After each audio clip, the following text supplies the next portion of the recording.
बिस्मिल्लाहिर्रहमानिर्रहीम। अस्सलाम वालेकुम स्टूडेंट्स, मैं हूं मोहम्मद लुकमान और आप लोगों से मुखातिब हूँ बायोलॉजी लर्नर से।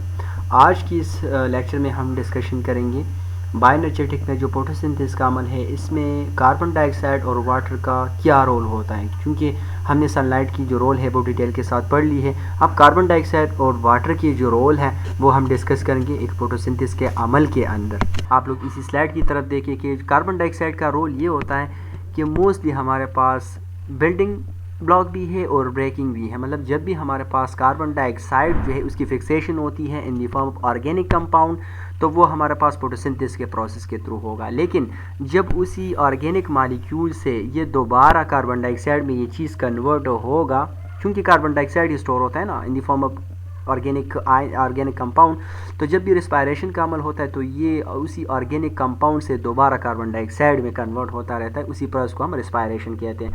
अब ऑर्गेनिक मॉलिक्यूल में कार्बन डाइऑक्साइड जब कन्वर्ट होता है उसी प्रोसेस को हम फोटोसिंथेसिस कहते हैं। लेकिन जब उसी ऑर्गेनिक मॉलिक्यूल से ऑर्गेनिक कंपाउंड से ये कार्बन डाइऑक्साइड दोबारा निकलते हैं, उसी प्रोसेस को हम रेस्पायरेशन कहते हैं। ये दोनों अपोजिट प्रोसेस हैं एक दूसरे के। ये जो कार्बन डाइऑक्साइड है ये in the form of organic compound जो है फोटोसिंथेसिस प्रोसेस के थ्रू फिक्स होता रहेगा। अब ये कार्बन कार्बन बॉन्ड बनाएगा, ठीक है। मतलब एक हमारे पास एक लॉन्ग हाइड्रोकार्बन मॉलिक्यूल होंगे, ठीक है। ये कार्बन जो होगा ये ऑक्सीजन के साथ बॉन्ड बनाएगा, ठीक है। मोनोसैकेराइड के अंदर ये पाए जाते हैं ना C6H12O6, तो ये कार्बन जो है ये ऑक्सीजन के साथ लिंक बनाएगा मोनोसैकेराइड के, जो मोनोसैकेराइड होते हैं, और फिर वो कंप्लीट कार्बोहाइड्रेट्स ही बना देते हैं। अगर ये कार्बन अमाइन यानी जो हमारे पास नाइट्रोजन ग्रुप होता है अमाइन एसिड का, अगर उसके साथ ये लिंक बना दें तो वो प्रोटीन मॉलिक्यूल बना देता है। मतलब ये कि जितने भी हमारे पास ऑर्गेनिक कंपाउंड होंगे उन सब में कार्बन की मौजूदगी लाजमी होगी। तो यहाँ पर भी अगर आप लोग देखें तो कार्बन यहाँ पर भी इसका भी एक बहुत ही इम्पोर्टेंट रोल है कि ये हमारे पास एक वेल्डिंग बना रहा होता है, एक लॉन्ग चेन ऑफ हाइड्रोकार्बन जो वो बना रहा होता है। एक प्लांट किस तरह कार्बन जो है वो लेगा एनवायरनमेंट से, तो वो in the form of carbon dioxide जो है वो लेगा, ठीक है। In the form of carbon dioxide carbon लेगा एनवायरनमेंट से और उसको इन ऑर्गेनिक कंपाउंड जो है वो स्टोर करता रहेगा उसी ऑर्गेनिज्म या उसी प्लांट के अंदर इन the form of carbohydrates.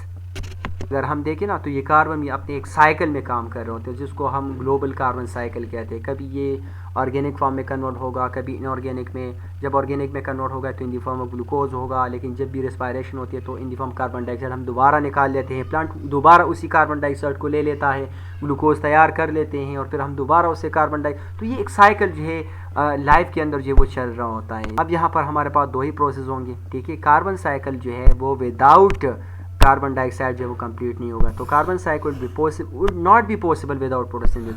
Photosynthesis होगा तो कार्बन डाइऑक्साइड फिक्स होगा, जब रिस्पायरेशन होगा तो ये साइकिल इसी तरीके से रिस्पायरेशन के तो दोबारा कार्बन डाइऑक्साइड बनेगा। तो इस तरीके से हमारे पास एक पोर्शन बन जाएगा किस चीज़ का, साइकिल का। किस चीज़ के साइकिल का, कार्बन के साइकिल का, ठीक है।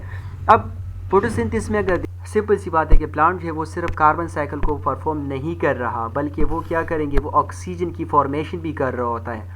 अब ऑक्सीजन की फॉर्मेशन क्यों, क्योंकि वो ऑर्गेनिज्म जो वो रिस्पायरेशन के तौर पे वो इस्तेमाल करते रहते हैं। तो जितने भी ग्रीन प्लांट्स होते हैं स्पेशली वो ज़्यादा अमाउंट में ऑक्सीजन भी प्रोवाइड कर रहे होते हैं, ना कि सिर्फ वो कार्बन की साइकिल को परफॉर्म करते रहते हैं, बल्कि साथ ही साथ ऑक्सीजन की पैदावार को भी बढ़ा देते हैं और वो हम एज अ ब्रीथिंग, ठीक है, सांस लेने के अमल के तौर पर उसको इस्तेमाल करते रहते हैं।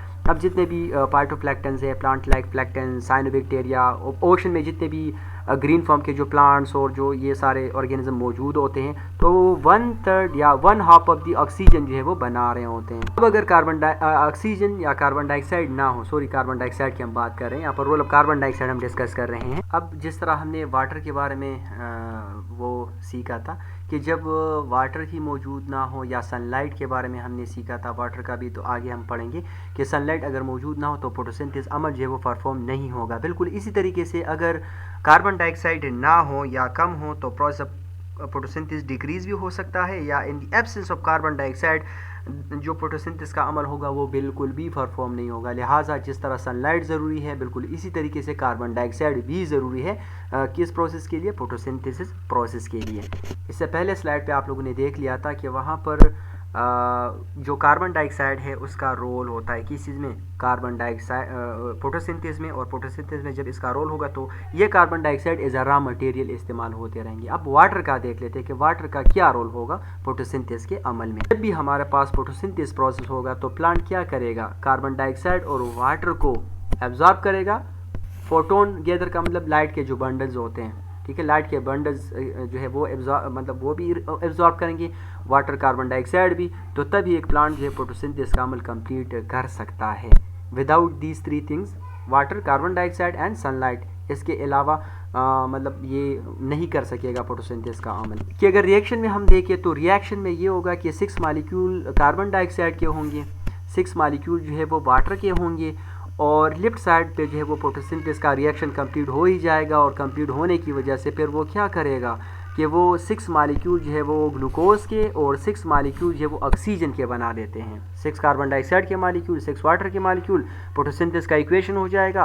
और फिर उसके बाद ये 6 मॉलिक्यूल जो है मतलब एक जो है वो ग्लूकोज बन जाएगा और 6 मॉलिक्यूल जो है ऑक्सीजन के बन जाते हैं। तो ये अमल होता है किस चीज़ का, फोटोसिंथेसिस का। ये शुगर जब बन जाते हैं by the process of photosynthesis, तो ये शुगर या तो उसी टाइम इस्तेमाल हो जाएंगे, ठीक है, और या जो है इमीडिएटली वो इस्तेमाल हो जाएंगे, या फर्दर या लेटर ऑन ये इस्तेमाल करते रहेंगे, ठीक है। ऑक्सीजन को साथ ही साथ ऑक्सीजन भी रिलीज़ हो जाएगा। जब ये खुराक या ग्लूकोज वगैरह बन जाते हैं तो ऑक्सीजन को तो रिलीज़ ही कर देगा। अब ये जो शुगर वगैरह बन चुके हैं या तो ये स्टोर करेंगे या उसको भी इमीडिएटली उसको जो है एज अ फ्यूल इस्तेमाल कर लेंगे वो ऑर्गेनिज्म, स्पेशली प्लांट्स। कि ह्यूमन जो है वो फोटोसिंथेसिस का अमल परफॉर्म नहीं कर सकता, ये तो आप सभी को पता है, ठीक है। जो कुछ आप लोग अपने किचन में बना रहे होते हैं, खुराक, मीट और जो भी ऑर्गेनिज्म है, मीट है या फ्रूट वगैरह है या एनिमल का सोर्स है, तो उन सब में फोटोसिंथेसिस का अमल का जो है वो रोल मौजूद होता है। ये चीज़ें या तो डायरेक्टली फोटोसिंथेसिस पे वो होते हैं, डायरेक्टली जो उस पर डिपेंडेंट होते हैं, या इनडायरेक्टली वो डिपेंडेंट होते हैं, ठीक है। तो विदाउट फोटोसिंथेसिस इस दुनिया में जो है वो जितने भी ऑर्गेनिज्म हैं तो ये बिल्कुल भी ना थे फिर, ठीक है। वो मतलब सर्वाइवल ही नहीं कर सकते without the process of photosynthesis, क्योंकि जितने भी organism on the earth surface पे मौजूद है या तो ये डायरेक्टली फोटोसिंथेसिस पे डिपेंड करेंगे या इनडायरेक्टली डिपेंड करेंगे। इसीलिए हम तो कहते हैं ना कि कार्बन डाइऑक्साइड एक ख़तरनाक गैस है, लेकिन लाइफ की सर्वाइवल के लिए कार्बन डाइऑक्साइड, वाटर और सनलाइट की बेहद ज़रूरत होती है। कि वाटर, कार्बन डाइऑक्साइड ये in the process of photosynthesis इस्तेमाल होते रहते हैं। वाटर के दरमियान 2 ही मॉलिक्यूल्स होते हैं, ऑक्सीजन एंड हाइड्रोजन और ऑक्सीजन की बॉन्ड जब भी टूट जाते हैं तो क्या होगा, ऑक्सीजन तो रिलीज़ ही हो जाती है, ठीक है।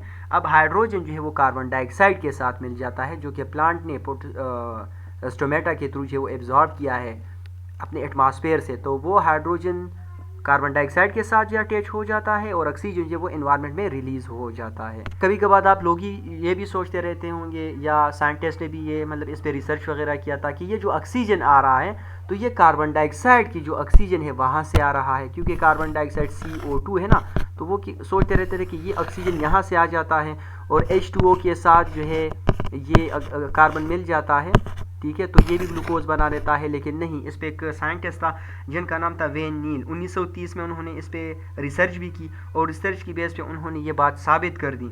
और फिर हिल ने भी 1937 पे उसी वेन नील की हाइपोथेसिस को जो सपोर्ट किया और उन्होंने ये बात साबित कर दी कि जो ऑक्सीजन हमें प्रोवाइड हो रहा है तो ये कार्बन डाइऑक्साइड वाला ऑक्सीजन नहीं है, बल्कि ये वाटर मॉलिक्यूल स्प्लिट होंगे।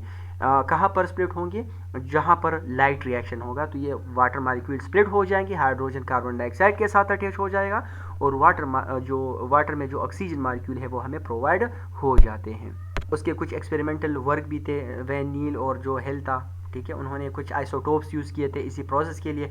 अगर आप लोग वो समझना चाहते तो वो भी इंशाल्लाह मैं आप लोग को एक्सपेरिमेंटली जो है वो समझा दूंगा, ठीक है। हो सकता है यहाँ पर एक पिक्चर हो तो मैं आप लोग के साथ शेयर कर रहा हूँ। अब इसमें आप लोग देखिए डिफरेंट जो सोर्सेज है वो ज़रा मटेरियल सारे की सारी चीज़ें इस्तेमाल हो रहे हैं। यहाँ पर आप लोग देखिए सनलाइट इस्तेमाल हो रहा है, ठीक है। मैं रिफ़्रेश कर लेता हूँ। अच्छा, अभी चेक कर लिया आप लोग, डिफरेंट सोर्सेज जो है वो यहाँ पर इस्तेमाल हो रहे हैं, sunlight, carbon dioxide and next जो है वो वाटर है। तो ये 3 चीज़ें फोटोसिंथेसिस के लिए ज़रूरी है। इसमें से अगर एक भी चीज़ ना हो तो फोटोसिंथेसिस का अमल रुक जाएगा, ख़त्म हो जाएगा, और जितने भी ऑर्गेनिज्म मौजूद हैं अंदर सरफेस पे सारे के सारे वैनिश हो जाएंगे और लाइफ जो है अर्थ सरफेस से ख़त्म ही हो जाएगी। अब ये अमल जब हो जाता है तो इसी अमल के बदले में ये हमें ऑक्सीजन प्रोवाइड करेगा और शुगर जो वो प्रोवाइड करेगा। लेकिन ये भी मैंने आप लोगों को बता दिया है कि ये जो ऑक्सीजन हमें मिल रहा है तो वो वाटर के ऑक्सीजन हमें प्रोवाइड हो जाते हैं, ठीक है, ये ऑक्सीजन हमें प्रोवाइड हो जाता है। और ये हाइड्रोजन जो है इसी कार्बन के साथ मिल जाता है जो कि हमें C6H12O6 ये हमें ग्लूकोज वगैरह जो है प्रोवाइड कर लेते हैं। अब इसके अलावा आगे कुछ MCQs में अपलोड ही कर दूंगा, और उम्मीद है कि यहाँ तक आप लोग बिल्कुल क्लियर और फिट फाट होंगे। अगर अभी भी आप लोग के माइंड में इसी हवाले से कोई क्वेश्चन वगैरह हो तो प्लीज़ आप लोग पूछ सकते हैं, बताएं शाबाश, जो भी क्वेश्चन हो तो आप लोग पूछ सकते हैं, ठीक है।